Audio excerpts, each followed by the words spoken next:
गंवार सास। ममता ने अपने बेटे को पढ़ा लिखाकर बड़ा आदमी बनाया। अब वो शहर में अपने परिवार के साथ रहता है। एक दिन ममता का बेटा रोहन अपनी पत्नी आलिया से कहता है, अरे आलिया, सुनो, माँ अब से गांव में नहीं रहेगी। वो हमारे साथ यहीं रहेंगी शहर में। उनका कमरा आज नौकर से बोलकर अच्छे से साफ करवा देना। ओह, आज तो मेरी किटी पार्टी है, फिर मुझे जिम और फिर शॉपिंग। ठीक है, कल करवा दूंगी।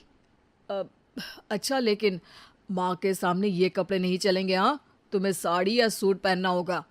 अरे बिल्कुल भी नहीं। मेरे मम्मी पापा ने इतना पैसा लगाकर शादी इसलिए नहीं की थी कि मैं अपनी मर्जी के कपड़े पहन ओढ़ भी ना सकूं। अरे चलो, गुस्सा मत हो, लेकिन कुछ दिन तो माँ की खुशी के लिए कर सकती हो ना। लेकिन आलिया मानती नहीं। माँ आती है सिंपल सी साड़ी, झोला और चप्पल पहनकर। अरे रोहन, मैं इनके साथ कैसे रहूंगी? मेरी फ्रेंड्स क्या कहेंगी? ये तो पूरी गंवार लग रही है। आलिया, माँ गांव में रहती थी इसलिए ऐसी हैं। तुम आज ही माँ के साथ जाकर उनकी पसंद की शॉपिंग करवा देना। इनके साथ घर के अंदर रहना मुश्किल है, बाहर तो मैं कभी भी ना जाऊं। रोहन को आलिया पर गुस्सा आ जाता है। माँ, ओ माँ। हाँ बेटा। वो माँ को ले जाने के लिए उनका हाथ पकड़ता है कि अरे माँ, तेरे हाथ अभी तक इतने कड़े हैं, तूने इसका कोई इलाज नहीं किया? अरे बेटा, इसका कोई इलाज नहीं।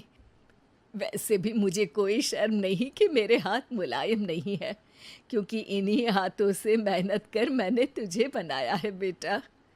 अगले दिन। माँ, मैं ऑफिस जा रहा हूँ। कुछ लाना हो तो आलिया को बोलकर फ़ोन करवा देना। रोहन के जाने के बाद, आप ना आज कमरे में ही रहिएगा, घर में पार्टी है, मेरी सहेलियां आ रही हैं, मैं उन लोगों के सामने आपको नहीं ला सकती हूँ।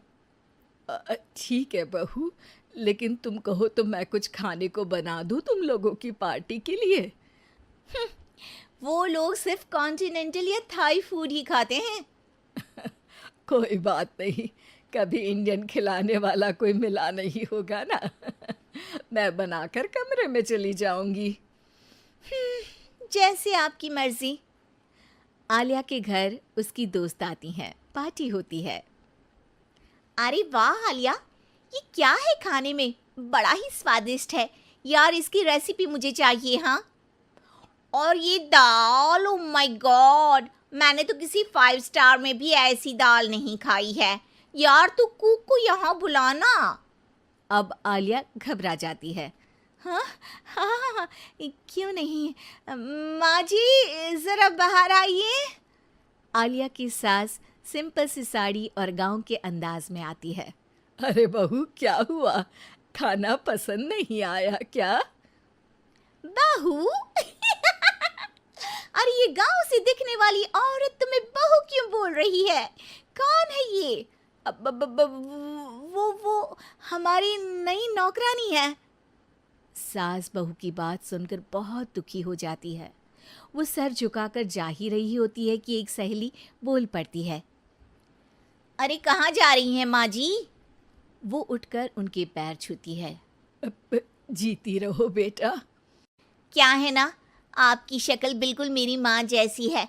पता है आलिया, मैं शहर पढ़ने आई और फिर शहरी हो गई, लेकिन मेरे माँ पापा तो आज भी गांव में रहते हैं, बिल्कुल इनके जैसे ही हैं।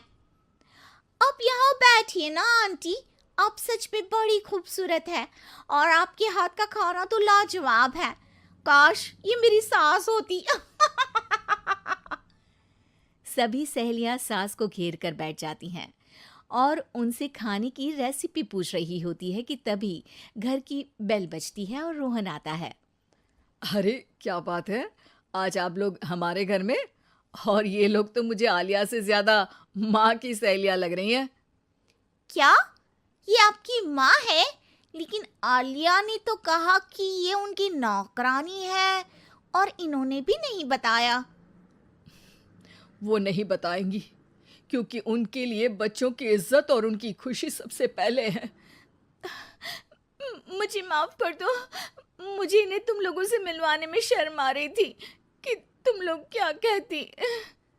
अरे अब तो हमें शर्म आ रही है कि तुम हम लोगों की सहेली हो। हाँ, जो माँ जैसी सास को नौकरानी बोले वो हमारी सहेली नहीं हो सकती। ये बोलकर सभी वहां से जाने लगती है कि सास बोलती है, आलिया की तरफ से मैं तुम लोगों से माफ़ी मांगती हूँ। उसने जो कहा उसके लिए मैं उसे माफ़ करती हूँ। अब तुम लोग भी उसे माफ़ कर दो, क्योंकि अगर तुम लोगों ने उससे दोस्ती तोड़ी तो फिर मेरे हाथ का खाना कैसे खाओगी? नहीं नहीं आंटी, जरूर आएंगे, लेकिन अब आलिया की नहीं बल्कि आपकी सहेली बनकर।